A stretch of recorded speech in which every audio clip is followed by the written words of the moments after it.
Things are starting to get a little gay with Rue and Jules, and they end up kissing. So beautiful, so beautiful. Hello and good morning, Skullies. My name is Savonne Pearson, and welcome back to my rules analysis, where I break down the situationship that is Rue and Jules from HBO's hit TV show Euphoria. As usual, I will be doing a scene-by-scene breakdown of Rue and Jules, and I will be talking about their relationship, situationship, whatever ship, from both Rue's perspective and Jules' perspective. Now, before I get into it, things will be a little bit different this episode, and that is because YouTube decided to change its terms again. The biggest thing that came out of this change of terms is now YouTube is going to be putting ads on small creators' videos, even if they aren't monetized, which means the small creators won't be able to get their money for the videos. YouTube will basically just take all the ad revenue.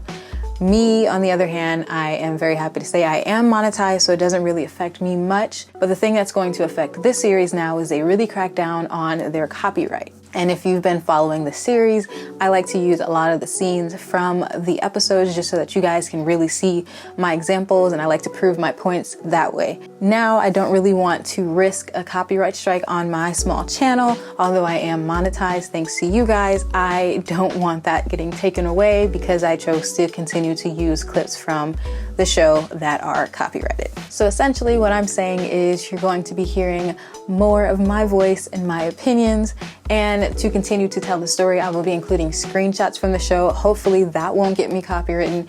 I can keep monetizing my videos and I don't get any strikes on my channel. It's supposed to be a win-win situation, but it's just what I have to do to avoid all of these rules that YouTube has implemented. But with all that being said, let's get straight into the analysis of episode 4, The Shook Ones Part 2, which is kind of crazy because there wasn't a Shook Ones Part 1, but okay, we'll just get into it.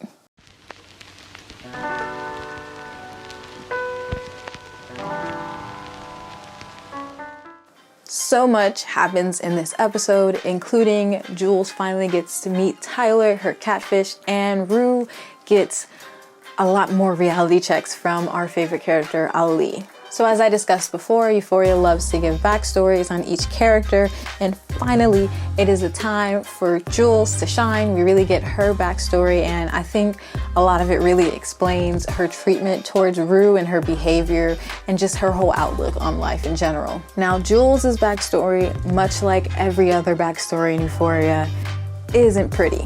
The episode opens with an 11-year-old Jules on a 7-hour road trip with her mom. Now that sounds like a cool thing until Jules hits us with this. Turns out this very long 7-hour trip is actually a trip to go get her to see another psychiatrist, which her mom insists is for her to get the best care possible. Okay. So the visit starts off normal. A very innocent Jules is sitting down with the psychiatrist, and she begins to talk about her life. And she realizes that she hasn't really lied once, and she actually really liked the psychiatrist. But after the session, things get a little bit weird as they begin to take her on a tour of the unit. Yes, y'all, the psychiatric unit. On her tour, she learns that basically this place is terrifying and she doesn't want to be there. But that was also the same moment that Jules turns around and realizes that her mom and the doctor both played her, and she was actually getting committed to this unit. Now, if you guys watch my channel, you guys should know that I am very huge on mental health, and I also am a big believer that childhood traumas manifest into your adulthood. With Jules, you got to think about this. She's 11 years old, innocent, trusting, all of those things. And the person that she's supposed to trust the most, her mom, commits her to the psychiatric unit without telling her. Then she ends up trusting the psychiatrist with the truth, essentially. She hasn't lied once. So she ends up trusting the psychiatrist, and guess what? He betrays her as well. Imagine what that will do to a little girl. Just imagine the people that you are trusting, you no longer can trust, and they trick you. That really will destroy your trust for the rest of your life, and it's going to take a long time for you to be able to trust other people if you ever get around to that point. It gets worse though as the show dives deeper into all of her mental health struggles. She reveals in group therapy that she's been sad since she was 7 years old, and this isn't her first rodeo. She's had many doctors and been on many medications, but none of it ever helped. It's also revealed through narration that Jules hated herself, not just her brain, but her body as well. One scene that really stood out to me is at a family dinner. Jules gets stuck on a thought as, again, she hates her brain. Her brain's always doing weird things. So she gets stuck on a thought and she starts kind of choking and she's clearly uncomfortable. And they pan to her mom, who is just looking at her with pure disgust. And that kind of shows her relationship with her mom. Her mom doesn't know what to do with her. Whereas it pans to her dad, who is there trying to tell her to breathe. So that's when we kind of figure out that her mom isn't the good one in her life. Her dad is the one that has always been there for her. But when you have that much mental anguish going on, you really just feel like you need to escape. And sometimes the only way to escape from that is by hurting yourself. Now, I'm in no way condoning this, but when you feel stuck, that seems like the only way to get out of it. So Jules, when she was at the psychiatric unit, felt like she needed to escape. She eventually got better and she was released back home, which wasn't the best place for her either. We see that her mom, as we discussed earlier, was clearly at a loss of what to do with her. And she not only gave up on Jules, but she gave up on herself. Luckily, Jules always had her dad that she could depend on, and she loved him deeply, and it's clear that he loved her through all of that. And then by 13, with the help of her dad, Jules was able to successfully transition to the Jules that we know and love today. And by 16, she became a lot promiscuous. It becomes clear that Jules begins to place her worth and her femininity into these sleazy older men that she would hook up with, which is crazy that she's out here really meeting up with older men and without her dad knowing. I digress. That's a whole other thing to talk about, but that's a mess. Jules doesn't really see her worth just yet, which is completely understandable given her past. You know, she's always been in survival mode. When it wasn't her brain, it was her body that she hated. And she went through gender dysphoria, all of those different things that really just put you in survival mode, never actually gives you space to grow and be a better person and figure yourself out, let alone love yourself. While she did have love from her father, romantic love is completely foreign to her, especially given her history with these men who just saw her as an object, which means that she saw herself also as an object. But then Rue came along. What I think is most interesting is the show is finally giving us, a well-rounded view of Jules and Rue's situationship, relationship, whatever. We're really getting to see what Jules' perspective of it all is. Because from the beginning, we've only heard the narration of Rue. We've only seen it from Rue's perspective. Now we're getting to see things from Jules' perspective. In narration, Rue explains, and I'm going to read this verbatim because I think it's very key to what we're talking about here. So Rue says, although she had never really been in a relationship, she being Jules, or even in love, she'd imagined spending the rest of her life with her, Rue, her best friend. They'd live together in some shitty New York apartment and maybe date other people, but always sleep in the same bed. She even said it to her once, which was probably a mistake for a lot of reasons. Plus, that was before she met Tyler. Yikes. Okay, so let's break this down. Let me start out by saying, yes, that was absolutely the worst thing that Jules could have ever said to Rue. From Jules' perspective, Rue represents stability and unconditional romantic love, something that she has never had before. But one thing that Jules is failing to understand is Rue is not her.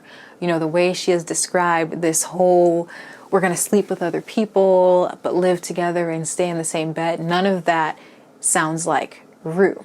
As we have seen, Rue loves Jules and Jules only. And yes, Rue will do absolutely anything for just a sliver of Jules' love, but it's always at the detriment of herself. This would be another thing that would be at the detriment of Rue. To be quite honest, what Jules describes as fantasy is basically a selfish act. But given her history, she just wants someone to always be there and give her unconditional love. Isn't that all we can ever ask for? So, you know, her fantasy is her fantasy.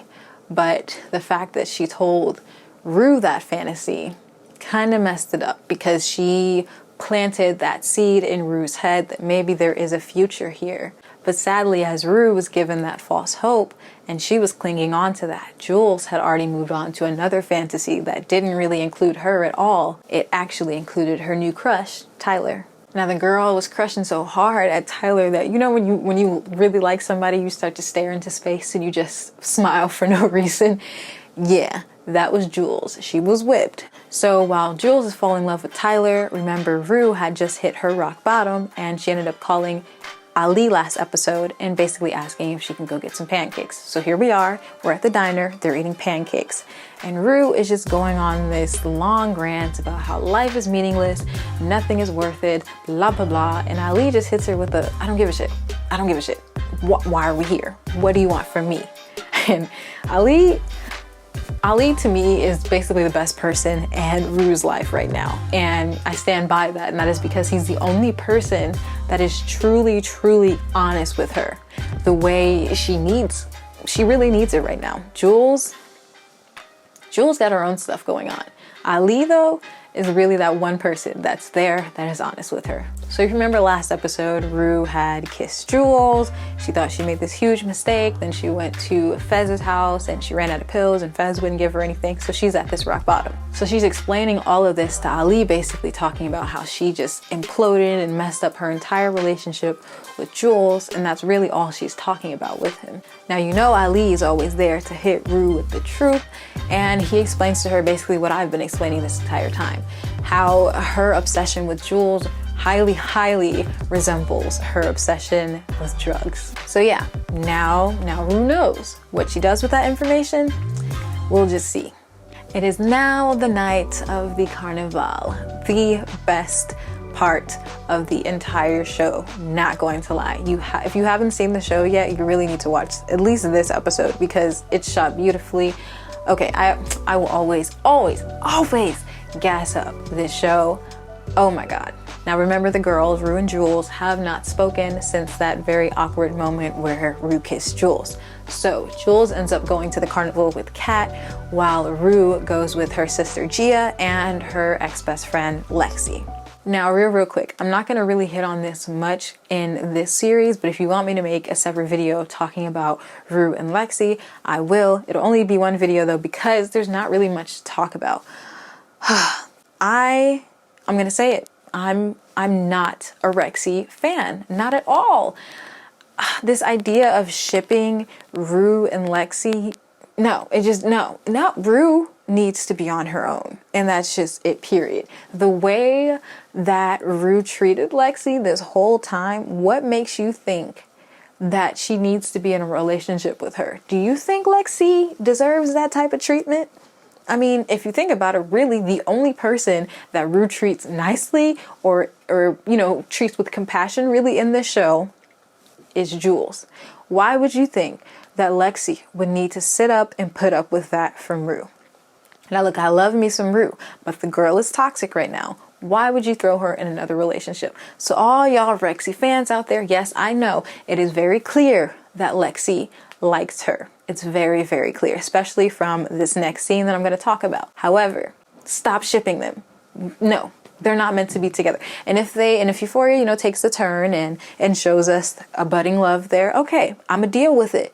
But for right now, I stick with what I'm saying. And what I'm saying is Rue and Lexi should not be together. Rue needs to get her shit together and stay by herself, period. Point blank. That's all I got to say. But back to the carnival.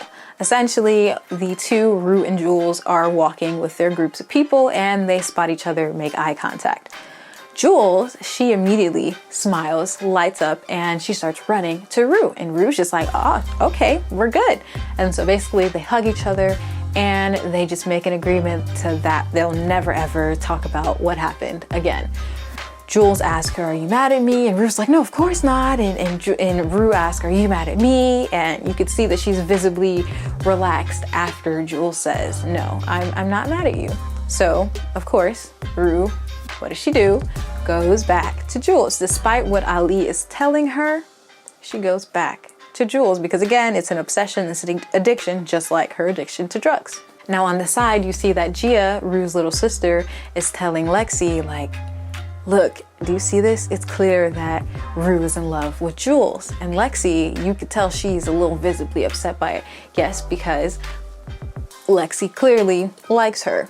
It's either she likes her, well, we see. I'm not gonna spoil it. We're gonna wait till we get to the finale episode. But yeah, it seems, it looks like that's where the show is going, that Lexi likes her. But back to Rules. Basically, Jules says that she misses Rue and she just doesn't want to be without her. I'm just kidding. She didn't say all that. She basically just says, I miss you. And Rue's like, I miss you too. Oh my God.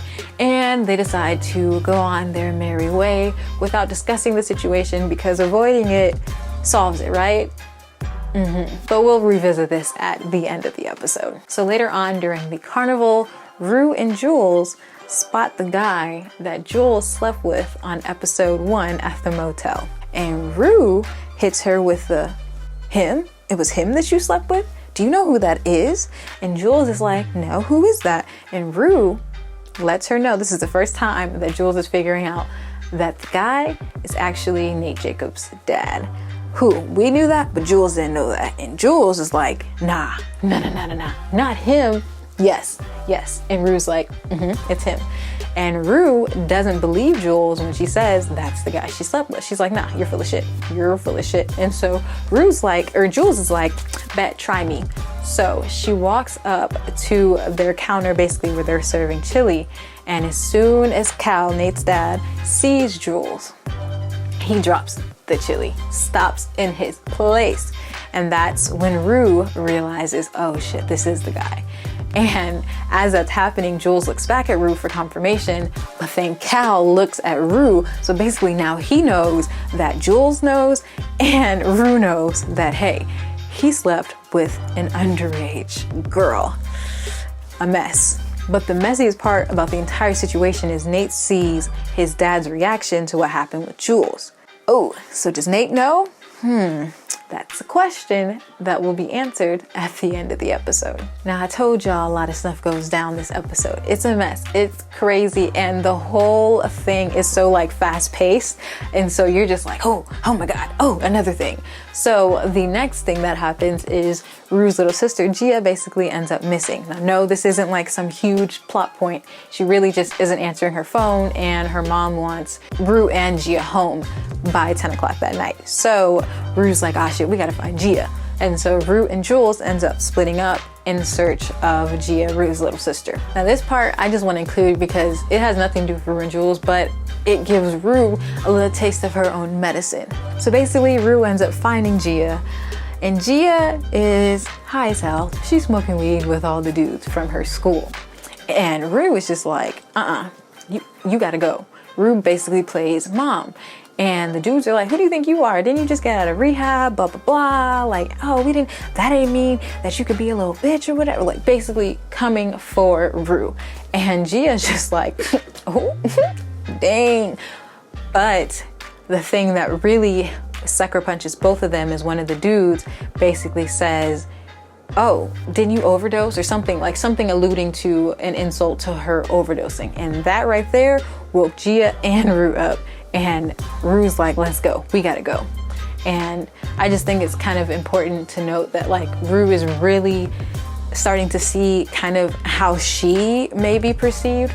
You know, she obviously, Rue's an asshole. That's what we've seen. We love her, but she's an asshole. So now she's actually getting a little bit taste of her own medicine, and she's seeing it from the perspective of someone she cares about, Gia.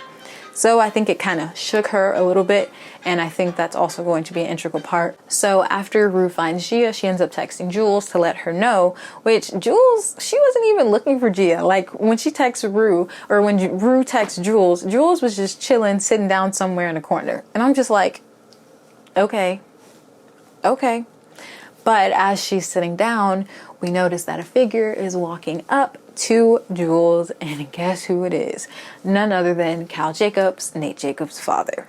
Now this weak ass man, you know, basically comes up to her, and you think that he's going to be aggressive, but really you could tell that he's like on the brink of freaking out, and he's just like, can you please Don't say anything. Please, you could ruin my life. Blah, blah, blah, blah, blah. We have not seen this man be so weak, essentially.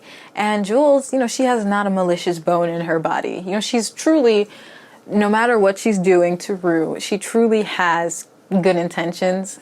Sometimes it's misconstrued, but she has good intentions. So of course she's like, no, I would never. Absolutely not. And he's just like, Thank you. Thank you so much. weak. So basically the whole thing is pretty much solved. So the audience thinks. Jules gets another text from her online boyfriend, Tyler, aka Nate, asking her if she's ready to meet up. And that's when shit hits the fan. Now we know that Tyler is Nate, but Jules doesn't know. So of course she's hoping for the best when she goes to meet this man. She's gonna have her little boo thing, and basically her whole fantasy with Rue is thrown out the window because now she has Tyler, right? No. So now the time has come for Jules to meet her catfish. And let me tell you, it was way more intense than a regular episode of Catfish. If Neve was there, he would have kicked Nate's ass. And that's all I gotta say, on period. But what's really messed up is Rue and her anxiety finally gets up the nerve to text Jules, and she hits her with a, I had a good time tonight, heart. All while Jules is sitting there, already moved on, waiting for her boo, Tyler, to show up. Now this is not going to be a breakdown of Nate and Jules, because that whole thing is a whole mess. But basically, to sum it up, Nate walks up and Jules is like, oh no, not you. And essentially Nate, his psychopathic ass, threatens her and kisses her in the same breath. He compliments her, tells her she's special, then he threatens her and says, if you do anything with my dad's stuff, I'm gonna make sure your life is a living hell, essentially. Because Nate, as we know, can go to hell. He's evil, period. So the whole thing basically shakes Jules up. And when you're shaken up and you're kind of at a weak spot, who do you want to go to? Your best friend. Now, before she goes to Rue, I just want to note this real quick, that basically that whole encounter with Nate/Tyler sums up her whole relationship with men. Super twisted. She's really not had good experiences with men besides her father, of course. And I think that's something that I hope that the show continues to explore. We're going to see that a little bit later. But it truly seems like Jules is kind of, I'm not going to call her a lesbian, but I'm going to say she's kind of in denial about her feelings for women. Because if she has feelings for women, that makes her less, in a sense, feminine. Because, Jules, why do I keep messing their names up? Jules is trans, and a part of that is that she needs to feel feminine. She feels more feminine with men than she does with women, and that's something we're going to explore in the next coming episodes. But I just want to drop that pin real quick. So essentially, Jules' whole fantasy of Tyler is shattered, but that's okay because she has a backup plan. And guess who that backup plan is? Rue. Now, I know what y'all gonna say. Jules didn't. She didn't maliciously do. I'm not saying she maliciously did that. I'm not saying that she was cooking up some plan like, oh, this doesn't work out with Tyler, I'm gonna fall back on Rue. No, but that's what happened. I didn't say it was malicious. I'm just saying that's what happened. So let's break it down real quick. So Jules basically gets her whole heart shattered by Tyler. She just wants to have her best friend be there for her, but they have already crossed the lines of what a best friend is, and they're moving into more of a situationship territory. As you remember, Rue ends up kissing Jules last episode, and of course they said that they want to put it behind them, but that's not something you can really ignore. They have already crossed that boundary, that line of friends to, I don't want to say friends with benefits. I don't want to say relationship. We're just going to keep calling it a situationship. So basically, Jules is heartbroken. She's at a super, super low point. She just got rejected by someone that she trusted. Again, Jules, she don't trust people, but she trusted this man and he shattered her heart, much like everyone else in her life. She's not trusting. And this happened. So at that point, she runs to the one person that she knows, stability, unconditional love. That's Rue. So a clearly heartbroken Jules knocks on Rue's window, and Rue lets her in, and she asks, Rue asks her, what happened with Tyler. Essentially, Jules doesn't explain it. She just says that he's not the guy in the pictures. Now, Rue, being the good friend she is, basically comforts her, gives her a hug, and just tells her, I'm here for you. So Rue and Jules climbs into bed, and Rue is cuddling her, comforting her. She kisses her on the forehead, again doing all the things that Ali has already warned her against. You need to chill out on this girl. It's mirroring your addiction. But Rue, of course, doesn't listen. She just puts Jules first. Jules is right there, just like drugs have always been right there. So she puts Jules first. And Jules, given her history, she just wants somebody to love her. What is she gonna do? Say no to this unconditional love that this person is giving her? She gives into it. I mean, it's really irresistible. It's right there. It's encompassing her. She gives in. Can you blame her, considering everything she's gone through? And so that's when we get the beautiful montage of, basically I was cheering at this part, the beautiful montage of the two and their new budding love. And I'm doing this because they do like the kind of flip camera. So I wish I could show you guys the scenes, but go back and watch the show. So basically we finally get what we've been wanting this whole time, and that is things are starting to get a little gay with Rue and Jules, and they end up kissing. So beautiful, so beautiful. But wow, this love, this new budding love is so beautiful. At the same time, it's fleeting as well. But we'll explore that in the next episode.